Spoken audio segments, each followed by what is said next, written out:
entonces, vale. Yo sí empezó.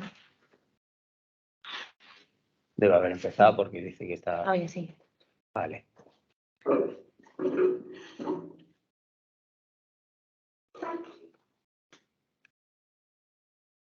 Bueno, creo que estáis viendo esta pantalla, ¿verdad? ¿Estáis viendo la pantalla de... ¿Dónde está? Yo no. Lo que le tenéis que dar a ventana y ahí el PowerPoint. Aquí estés. Vale. Que habíamos andado admitiendo a la gente a la reunión y no. Ahora ya sí veis la pantalla del PowerPoint, ¿no? Sí. Vale. Bueno, pues vamos a ver. La idea de este artículo tiene que ver con la comprobación o demostración previa de que encontrábamos pacientes diferentes entre sí y parecidos en dos grupos dentro del síndrome esquizofrenia bipolar.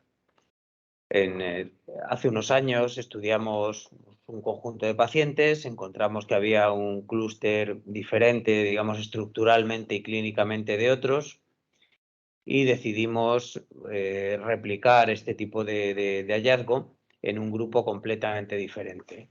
En aquel momento, en lo que publicamos en 2016, teníamos aproximadamente 100 pacientes con esquizofrenia y trastorno bipolar y 50 o 60 controles. Y ahora, bueno, pues teníamos una muestra completamente diferente, no coincide ni un paciente ni un control, pues de unos 200 pacientes y 155 controles.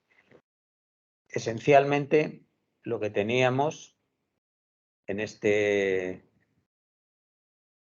grupo era un grupo de pacientes que son los que hemos denominado clúster 1, en la gráfica de la izquierda abajo, que tenían un rendimiento cognitivo muy inferior en todas las dimensiones al grupo de controles. ¿Veis? Pues está por colores, ¿no? Memoria verbal, pues muy inferior.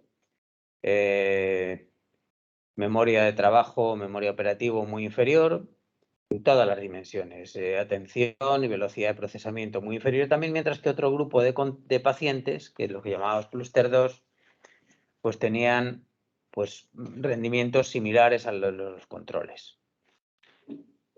Esta es una representación, la de arriba a la derecha, de la distribución de las puntuaciones cognitivas. ¿Veis? Había dos grupos, pues digamos, bastante separados. Y estos pacientes se diferenciaban además biológicamente, además de cognitivamente, en una serie de parámetros que nos permitían validar, es decir, darle una validez externa a lo que habíamos encontrado haciendo números con los procedimientos de clasificación matemáticos. Por ejemplo, los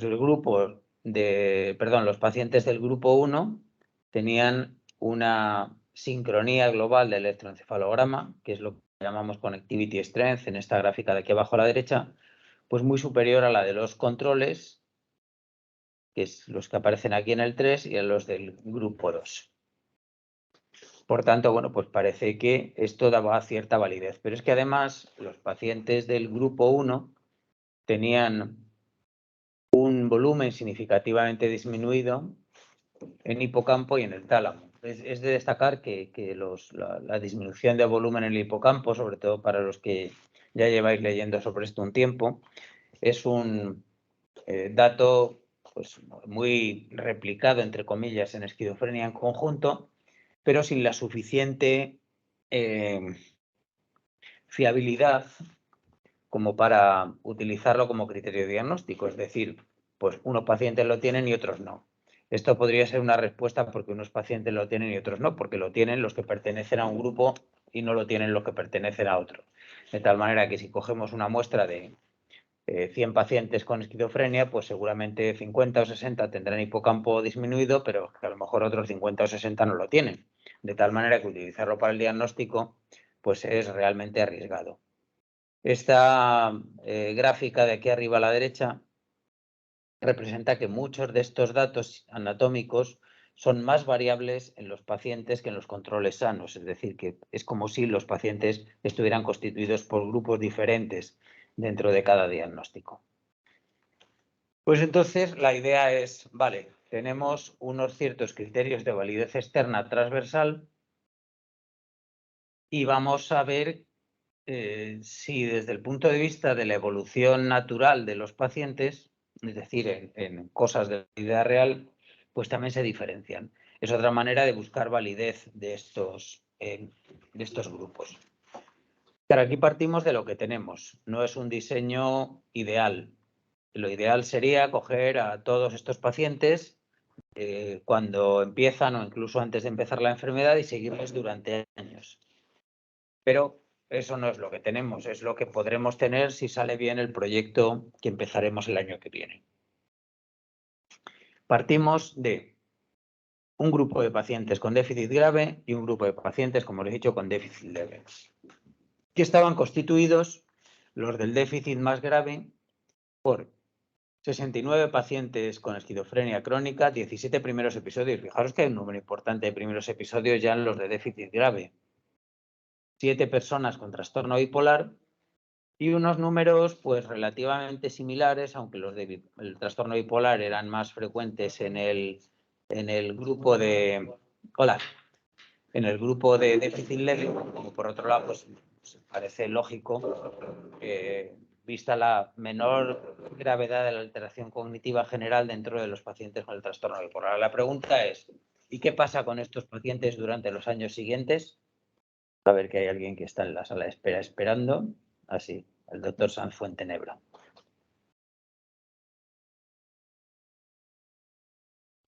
Pues lo que pasa con los pacientes en los años siguientes es lo que queremos saber. Es decir, qué pasa un año después de la inclusión de cada caso. Aquí el año no es el primer año de la evolución del paciente. Es decir, si un paciente lleva 20 años de enfermedad y le incluimos en el año 20, pues lo que pasa en este primer año es lo que sucede entre el año 20 y el 21 de su enfermedad. En los primeros episodios, pues sí es más o menos en el primer año de su enfermedad, siempre que el primer episodio haya durado poco. Hemos recogido los datos hasta ahora del año 1 y del año 3. ¿Y qué datos hemos recogido? Pues vamos a ver. En condiciones basales hemos recogido estos datos, es decir, en el momento 0. Son los datos que teníamos recogidos en el momento de la inclusión, en nuestra base. La persona está activa, es decir, trabaja o estudia o no trabaja ni estudia. Tiene un trabajo remunerado, la diferencia sería que, bueno, pues que tuviera un trabajo protegido o de otro tipo. Hay ingresos recientes en el servicio de psiquiatría, en una planta de hospitalización en los últimos meses. ¿Lleva o no lleva una vida independiente? ¿Abusa de drogas o abusa del alcohol? ¿Tiene en el momento del inicio de este estudio longitudinal, tiene prescrita clozapina? Es una indicación de que sería un paciente con una gravedad especial. ¿Cuánto ha cumplido con el tratamiento?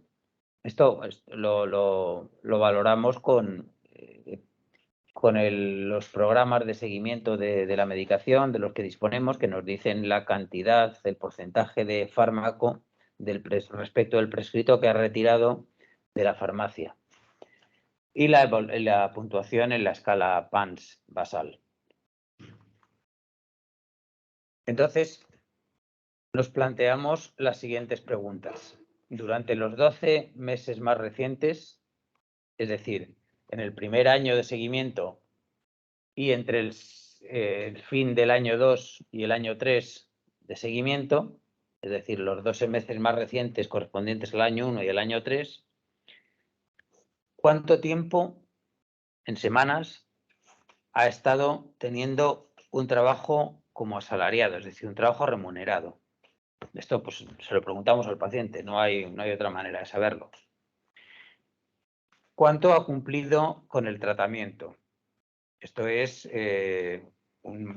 valorando los programas ya os digo, de seguimiento del tratamiento farmacológico de los que disponemos. ¿Cuántas veces durante esos 12 meses correspondientes al primero o al tercer año, ha reingresado. Esto, bueno, se hace revisando las historias. El trabajo duro, entre comillas, de revisar historias y llamar a los pacientes lo llevaron a cabo pues en cada centro unas personas, ¿no? Aquí en Valladolid lo llevaron a cabo fundamentalmente algunas residentes que colaboraron en el estudio y que, bueno, pues que están en la relación de autores. Consumía alcohol o drogas, esto se miraba en la historia clínica o se preguntaba al psiquiatra que seguía cada caso. Algo que nos parece importante es preguntar al paciente si en ese tiempo tenía relaciones personales significativas, es decir, personales de confianza más allá del núcleo familiar más cercano, más allá de los padres o los hermanos, si existían relaciones de amistad o de pareja. Si durante este tiempo se había prescrito clozapina y si durante este tiempo había acudido a las visitas que todos deberían tener en el equipo correspondiente de salud mental. Es decir, con esto nos hacíamos una idea de la evolución ecológica, o como queráis llamarla, o natural de los pacientes, ya os digo, dependiendo de si caían en un biotipo o en otro biotipo. Por biotipo entendemos los pacientes con una alteración cognitiva apoyada por unas diferencias biológicas importantes y relevantes para explicar esa alteración cognitiva. Bueno, pues vamos a los resultados. A ver, en el momento de empezar, es decir, cuando empezamos este estudio, que no es, ya os digo, no es cuando empieza la enfermedad. Grupo 1, que es el grupo significativamente más alterado desde el punto de vista cognitivo. Grupo 2, el con una alteración más moderada. Proporciones relativamente similares de hombres y mujeres, una edad también relativamente parecida. Algunos pacientes más crónicos en el grupo 1, pero bueno, desde luego también bastantes en el grupo 2. Primera diferencia que nos parece significativa es que solo el 11% de los del grupo más cognitivamente alterado tenían trabajo remunerado, más o menos un tercio en el clúster 2. Activos, incluyendo estudiantes, eran el 47% en el clúster 2. Esto no era significativo. Los ingresos durante todo el tiempo anterior de su vida pues eran un número algo mayor, pero no significativamente mayor en el grupo más cognitivamente deficiente. La vida independiente era igual en ambos, el porcentaje. El porcentaje que recibían clozapina también era bastante parecido. Y eran personas que abusaban algo más de las drogas, los del grupo más cognitivamente preservados, sin diferencia excesiva en cuanto al alcohol.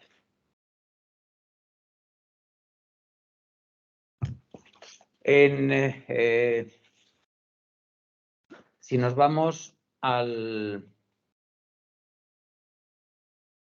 los números de personas que en el primer y en el tercer año en cada uno de los clústeres tenían datos disponibles, pues vemos que, bueno, pues que estos son datos disponibles, no son porcentajes. Es que la gente, claro, la vamos perdiendo a lo largo de los 3 años. Entonces, bueno, simplemente aquí no vamos a repasar los números para decir que teníamos un número razonablemente bueno como para juzgar la evolución, pero sí es verdad que hay pues muchos casos que se perdían. ¿Hay diferencias entre quienes teníamos o no teníamos datos respecto a los clústeres? La idea es, ¿se pierden más los que están cognitivamente más alterados? Pues no. Perdemos algo más a los que tienen una gravedad clínica evaluada por la PANSS en el primer año. En el tercer año, las diferencias entre las diferencias basales, aquí cuando estamos hablando de la PANSS es lo que tenían en el momento de la inclusión. Pues no hay diferencias. La gravedad, bueno, pues puede explicar en parte que se pierdan algunos más que otros, pero no demasiado. Entonces ahora entramos en el meollo de la cuestión. El clúster cognitivo. A ver, aquí en azul está representado el año 1 y en verde está representado el año 3. Aquí representamos las semanas que durante el año precedente al año 1 o al año 3 de seguimiento han estado trabajando de manera remunerada. Como veis, los del clúster 1, tanto en el año 1, lo azul, como en el año 3, lo verde, han estado trabajando bastante menos tiempo que los del clúster 2. Por ejemplo, los del clúster 2, el primer año, después de la mayor gravedad de la enfermedad, pues trabajan unas 15, 17 semanas. Los del clúster 1 trabajan 7, 8 durante todo el año. 30 y tantas en el tercer año y también menos en el clúster 1. O sea, los del clúster 1 incluso trabajan menos en el tercer año de manera remunerada, están menos rehabilitados que los del clúster 2. El primer año los reingresos se producen de manera similar entre ambos clústeres, en torno a reingresar una vez. Pero en el año 3, fijaros, esto es importante, lo mismo tiene que ver con eso que os decía de las drogas antes. Los que están cognitivamente más preservados reingresan más veces en el año anterior al año 3, ¿no? Sabemos, pues todos los que nos ocupamos de esto, la importancia que tienen las drogas en las descompensaciones y bueno, pues esto pues puede tener que ver con ello. Globalmente, no hay una diferencia muy grande en el consumo de otras drogas, el consumo de alcohol,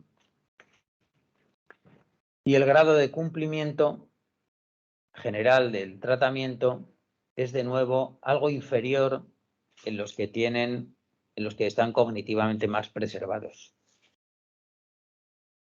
Esto es estadísticamente significativo. Clozapinas reciben prácticamente lo mismo, ambos grupos, tanto en el año 1 como en el año 3. Y el grupo que tiene un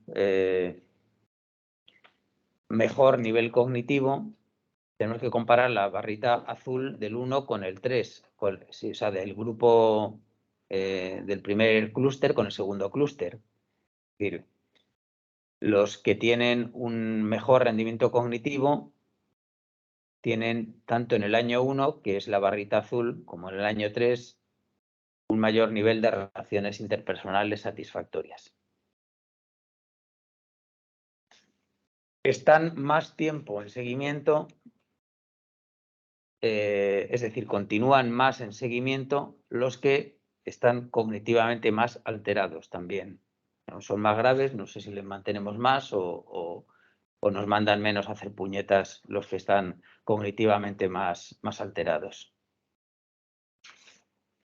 Hicimos algunos análisis pues que nos pidieron los revisores. El artículo todavía no está aceptado del todo, pero bueno, yo creo que está ya en una fase que llaman minor revision, y bueno, que sería raro que no nos lo aceptaran. No encontrábamos una relación entre la duración de la enfermedad y la cantidad de tiempo trabajado de manera asalariada. Y tampoco la duración de la enfermedad estaba relacionada con la relación de la enfermedad en conjunto, no separando por grupos, con el número de reingresos ni con el grado de cumplimiento del tratamiento. Entonces, bueno, pues deciros que desde luego es una primera aproximación a este tema de los datos longitudinales para tratar de validar la tipificación en función de la cognición y la biología del síndrome.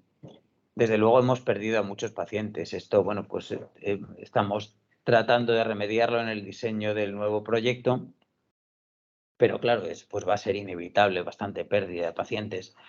También es un proyecto que hemos hecho después de recoger la muestra. Si lo empezamos a hacer durante la recogida muestral, seguramente será más fácil hacerlo. El seguimiento, quiero decir. Hasta ahora tenemos 3 años de seguimiento y ya hemos perdido mucha gente, ¿no? El plan es continuar con esta muestra un seguimiento de hasta 7 años. Bueno, vamos a ver qué pasa. No sé si se perderán todos o si obtendremos datos bastante mejores, pero desde luego el seguimiento es relativamente corto. Tenemos pocos pacientes con trastorno bipolar y también tenemos pocos pacientes o ninguno con otros problemas psiquiátricos graves, como podría ser la depresión mayor recurrente o cosas por el estilo, que nos podrían dar datos sobre la validez de este deterioro cognitivo como predictor de la evolución.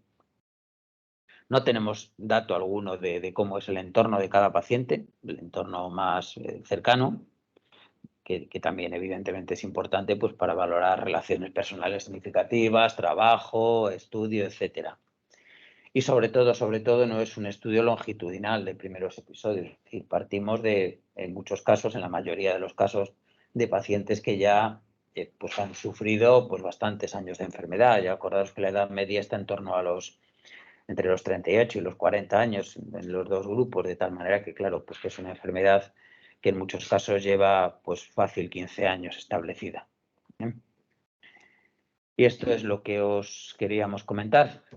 La conclusión es que sí, damos un poco de validez con nuestro seguimiento longitudinal a estos biotipos. Y ahora sí que acabo. ¿Comentarios que queréis hacer?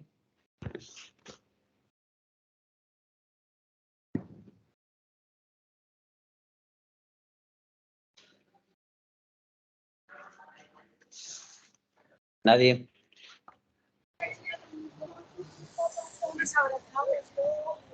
Hola, soy Javier. Es que no... ¿Te me Hola. oyes? Sí, se te oye, Hola. sí. A ver, te he oído un poco regular porque es que estoy en tránsito. Pero, a ver, eh, lo- la impresión así general me da que a ver si te he entendido bien y he seguido todos los puntos, los menos cognitivamente afectados han tenido más recaídas, consumen más tóxicos y Ibas menos al psiquiatra.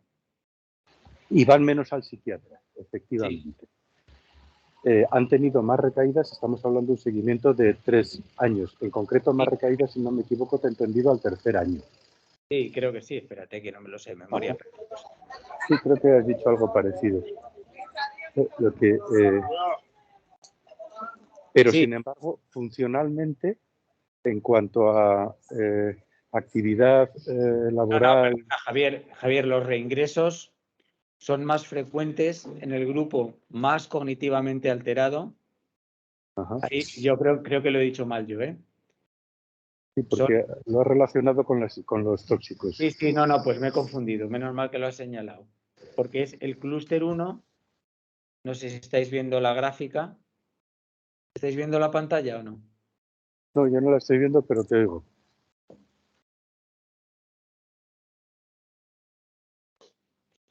Sí, pues el clúster 1, que es el cognitivamente más alterado, ahora sí debéis estarla viendo, que son las barras de la izquierda. En el año 1, que es la barra azul, tiene más ingresos que el clúster 2. Y al tercer año pasa lo mismo. Más reingresos en el 1. Pero peor. Tienes más reingresos, pero ¿y la funcionalidad? ¿El tema laboral? El tema, trabajan menos tiempo, bastante menos tiempo. Los afectados. Sí, los cognitivamente afectados, sí. Es esta imagen. Las barras son más altas en el clúster 2 en ambos casos. Abandonan más el tratamiento los preservados. Y los preservados cumplen menos con el tratamiento, sí, porque las barras son con más... el seguimiento. A mí me recuerda un poco el artículo famoso del Wunderling de hace unos años que tuvo tanta repercusión, ¿no? Y todo lo que ha venido detrás de una evolución funcional Sí. disociada de la evolución psicopatológica. La gente sin tratamiento, a pesar de tener más recaídas, globalmente, al cabo de un largo tiempo, estaban más preservados en lo funcional. O sea, como has dicho, escapan de nosotros, ¿no? Parece que vamos a ver, a efectos de lo que a nosotros nos interesa, que es a la diferenciación, me parece que está bien, porque es coherente con la idea de que hay un subgrupo más dañado que va a tener una peor evolución funcional, Claro, a pesar de que sigue más en nuestras manos. Claro, que tiene peor calidad de vida. Fíjate que Eso es. desde luego trabajan menos y sus relaciones personales son peores, valoradas por ellos mismos también. Ajá, eso es. Y Eso bueno, es. el tiempo de seguimiento pues es superior en este grupo de pacientes, es decir, los que están cognitivamente preservados. Hombre, la diferencia no es muy grande, pero sí que al cabo de 3 años, sobre todo, el grupo cognitivamente más preservado acude menos a seguimiento. Es que a mí me parece interesantísimo porque ya no solo clínicamente, sino desde el punto de vista de nuestra agrupación, estamos orientando a un subgrupo en el que quizá podríamos prescindir, si no de la intervención, de tanta intervención y tanto empeño en el seguimiento, sobre todo en el seguimiento farmacológico, con los riesgos que ello conlleva, y sin embargo centrarnos de verdad y sobre todo en cuanto a rehabilitación funcional en el subgrupo que podríamos hipotetizar que ya de entrada va a ser más problemático, ¿no? Sí, no, A pesar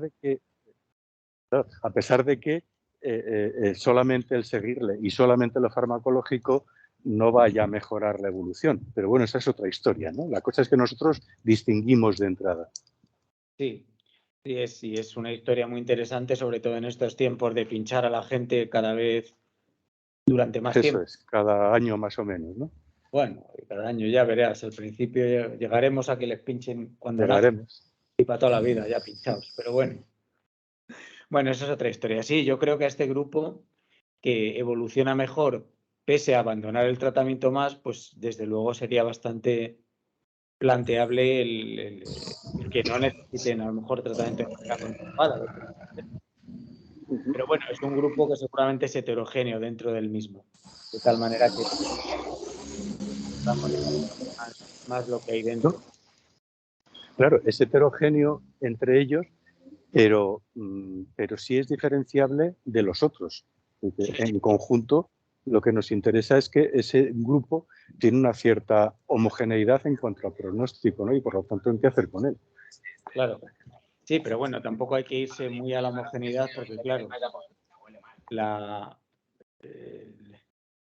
el tiempo asalariado pues cambia mucho. Por ejemplo, quiero decir que, a ver, he dicho que no tenemos datos del entorno cercano. Por ejemplo, esto depende el tiempo asalariado de recursos de empleos más o menos protegidos que faciliten la integración, es decir, depende solo del biotipo de los pacientes o depende también de, no sé, circunstancias del lugar donde están, de los recursos sociosanitarios que tienen. Yo creo que no, porque en principio a los del 1 también se les da y seguramente con más intensidad.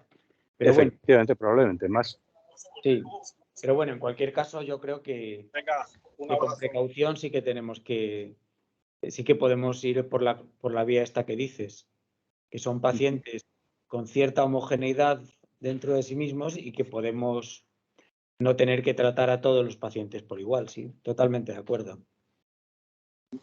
Sí, qué chulo.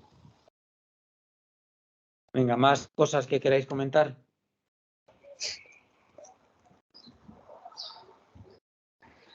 Oye, que tendríamos que conseguir en adelante, aunque no sea muy riguroso, ¿no? Pero concretar este seguimiento, cómo hacerlo, que no sea así un poco improvisado y a posteriori, sino anticipar con un poquito más sin ser demasiado ambiciosos, porque los seguimientos a largo plazo son difíciles, pero estaría muy bien esto tenerlo a la larga de un número mayor.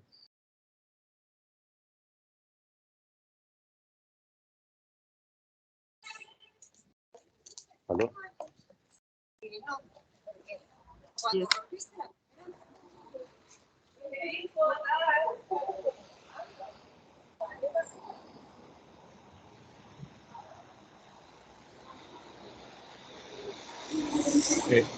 Vicente, perdón, creo que te he silenciado sin querer.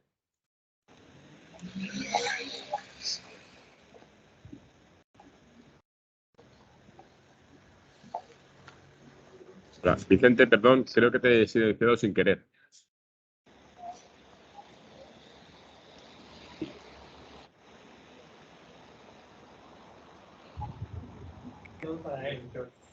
¿Me oyes ya o no? Ahora Sí. sí. Vale.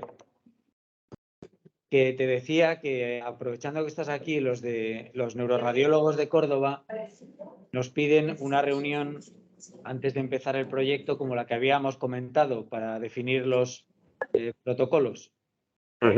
¿Vale? Vale. Nos ponemos por correo electrónico, si te parece en alguna fecha. Vale, sí, ¿me oyes bien? Porque estoy con los auriculares y no sé si se oye. Sí. Vale, la única dificultad que tengo es que estoy en Argentina hasta mitad de noviembre y entonces tengo 5 horas menos. Entonces no me pongáis la reunión a las 9 de la mañana, que me... Vale. Pero sí, vamos a buscar un hueco y lo hacemos. Vale. Eso por un lado. Ok. Sí, María José. Vale. Sí, apuntado. Vale. Por otro lado, Rodrigo, ya que estás aquí también, el otro día, en una reunión que hicimos, que vino un colega de Portugal, nos empezamos a plantear algo que no sabemos si mencionaste tú o mencionó Javier Gómez Pilar, que es la existencia de proyectos de investigación europeos centrados en el sur de Europa. Eso Sí, lo conozco. lo conoce más Javier, seguro, porque ellos tienen en su grupo, tienen un par de ellos, o al menos uno, que se llaman PopTech, que son como transfronterizos y no sé exactamente cuáles son las condiciones que tienen que cumplir, porque creo que son regiones específicas las que pueden optar a ello. Castilla y León sí puede.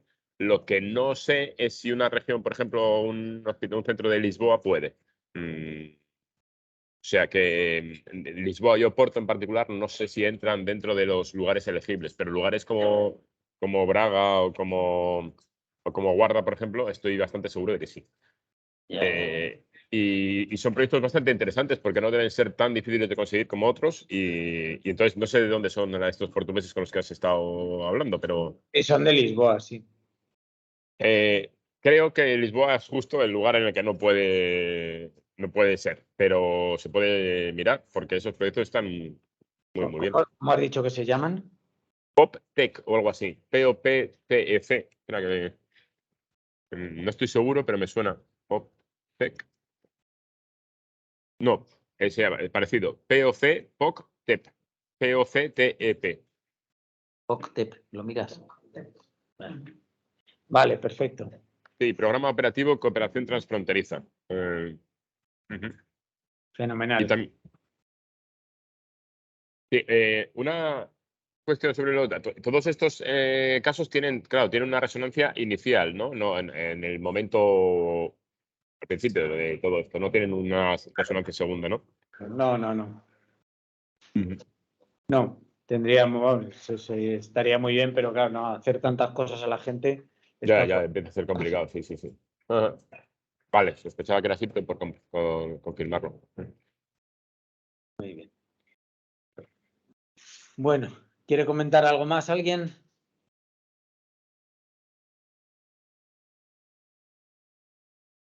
Pues nada, seguiremos informando entonces. Venga. Muy bien. Adiós. Bueno, nos vemos. Chao. Chao. Adiós. Hasta luego.